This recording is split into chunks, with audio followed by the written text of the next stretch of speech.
မင်္ဂလာပါမိတ်ဆွေများခင်ဗျာယနေ့ပြောပြပေးမယ့်အကြောင်းအရာလေးကတော့ကမ္ဘာသမိုင်းစာမျက်နှာတွေက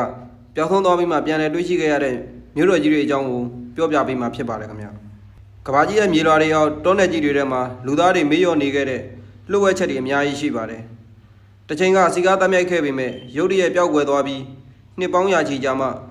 ကမ္ဘာကပြန်လည်သိရှိခွင့်ရခဲ့တဲ့မြို့ကြီးတွေရဲ့ဇာတ်လမ်းကိုနားဆင်ကြရမှာဖြစ်ပါတယ်နံပါတ်1မီးတောင်ပြတွေအောက်ကပုံပေမြို့စဉ်းစားကြည့်ပါမိတ်ဆွေ89ခုနှစ်အီတလီနိုင်ငံရဲ့တာယာတဲ့မနက်ခင်းတစ်ခုမှာပေါ့လူတွေကဈေးဝယ်ထွက်စကားပြောပုံမှန်သွားလာလှုပ်ရှားနေခဲ့ကြတော့ဗီဇိုဘီရဲ့မီးတောင်ကြီးကရုတ်တရက်ပေါက်ကွဲသွားခဲ့ပါတယ်မြို့တစ်ခုလုံးဟာမီးတောင်ပြတွေအစိမ့်ငွေတွေအောက်မှာချက်ချင်းဆိုသလိုအရှင်လက်လက်မြုပ်နှံခံခဲ့လိုက်ရပါတယ်ထူးဆန်းတာကတော့မီးတောင်ပြတွေကလေလုံသွားစေခဲ့တဲ့အတွက်လူတွေရဲ့ရုပ်အလောင်းတွေအိမ်တွေပကြီးကားတွေဟာမပျက်စီးပဲအချိန်ကာလတစ်ခုမှာရပ်တန့်နေခဲ့တာပါပဲပြန်လည်ရှာဖွေတွေ့ရှိသူစပိန်စစ်ဘက်ဆိုင်ရာအင်ဂျင်နီယာရူကီဂျိုကင်ဒီအယ်ကူဘီယာကပြန်လည်ရှာဖွေတွေ့ရှိခဲ့ပါတယ်တွေ့ရှိပုံ1948ခုနှစ်မှာရှေးဟောင်းပစ္စည်းရှာဖွေရင်းမတော်တဆတူးဖော်မိရာကနေကမ္ဘာပုံဝင်မျိုးကြီးကိုပြန်လည်တွေ့ရှိခဲ့တာဖြစ်ပါတယ်နံပါတ်2တေနယ်ကြားကမာချူပီချူပီရူးနိုင်ငံကအင်ဒီစ်တောင်တန်းတွေပေါ်မှာတိမ်တိုက်တွေဝန်းရံထားတဲ့လှို့ဝဲမြို့တော်တစ်ခုရှိခဲ့မှုပါတယ်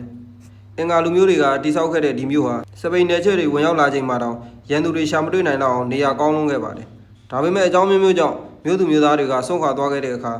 ဒီမြို့ကြီးဟာတောအုပ်တွေကြားမှာနှစ်ပေါင်း400လောက်အိမ်မောကျသွားခဲ့ပါတယ်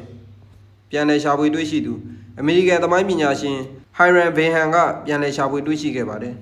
တွေ့ရှိပုံက1912ခုနှစ်မှာဒေသခံအောင်တဦးရဲ့လမ်းပြမှုနဲ့အတူတောင်တခီးချမ်းကိုဖျက်ကျော်ပြီးအံ့ဘွယ်မြို့တော်ဟောင်းကြီးကိုကဘာကတိအောင်ပြန်လည်ရှာဖွေပေးနိုင်ခဲ့ပါတယ်နံပါတ်3တဲကန်နာယာကဖတ်ထရာဂျော်ဒန်နိုင်ငံရဲ့တဲကန်နာယာထဲမှာကြောက်တောင်ကြီးတွေကိုထွင်းထူပြီးတိဆောက်ထားတဲ့မြို့တစ်မြို့ရှိခဲ့ပါတယ်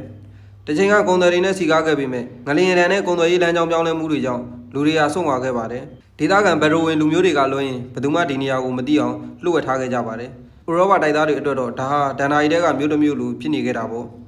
ပြန်လည်ရှာဖွေတွေ့ရှိသူဆွစ်ဇာလန်ခရီးသွားဂျိုဟန်လူးဝစ်ဘာဟာကပြန်လည်ရှာဖွေတွေ့ရှိခဲ့ပါတယ်တွေ့ရှိပုံ1812ခုနှစ်မှာသူဟာအာရပ်လူမျိုးတစ်ယောက်လိုရုပ်ဖြစ်ပြီးဒေသခံတွေကိုလှည့်သားကဒီနှင်းတီအောင်မြို့တော်ထီသို့ခေါ်သွားခိုင်းခဲ့ရာကနေပြန်လည်တွေ့ရှိခဲ့ပါတယ်နံပါတ်4ဒန်နာရီလိုထင်ခဲ့ကြတဲ့ Try မြို့ဥမာရဲ့ကြပြာရှည်ကြီးတဲ့က Try စပွဲအကြောင်းကိုလူတိုင်းကြားဘူးကြမှာပါကြီးမားတဲ့ဒေသရုပ်ကြီးတွေနဲ့လှည့်သားပြီးမြို့ကိုသိမ်းပိုက်ခဲ့တဲ့ဇာတ်လမ်းပေါ့ဒါပေမဲ့19ရာစုလောက်ဒီလူအများစုကဒါကိုပုံမြင်တတ်တယ်ပဲတကယ်မရှိဘူးလို့ထင်ခဲ့ကြတယ်လူတစ်ယောက်ကလွဲလို့ပေါ့ပြန်လည်ရှာဖွေတွေ့ရှိသူဂျာမန်စီးပွားရေးလုပ်ငန်းရှင်ဟိုင်နရီရှယ်လီမန်ကပြန်လည်ရှာဖွေတွေ့ရှိခဲ့ပါတယ်တွေ့ရှိပုံကတော့သူဟာဟိုမာရဲ့ကြပြာကိုမြေပုံတစ်ခုတစ်ပွဲယုံကြည်ပြီး1880ခုနှစ်မှာတူရကီနိုင်ငံကကုန်းမြစ်တစ်ခုကိုတူးဖော်ရာကနေရှေးအောင်ထရိုင်မြို့တော်ကိုအထောက်အပေါင်းများစွာနဲ့လက်တွေ့ရှာဖွေတွေ့ရှိခဲ့ပါတယ်ဒါကတော့တမိုင်းရဲ့တဲမုံတွေအောက်ကနေပြန်လည်ရုံထွက်လာခဲ့တဲ့မြို့တော်ကြီးအကြောင်းတွေပဲဖြစ်ပါတယ်ခင်ဗျာဟုတ်ကဲ့မိတ်ဆွေများခင်ဗျာကျွန်တော်ရဲ့ YouTube channel လေးကို subscribe မလုပ်ရသေးရင် subscribe လုပ်သွားဖို့တောင်းဆိုပါတယ်ခင်ဗျာ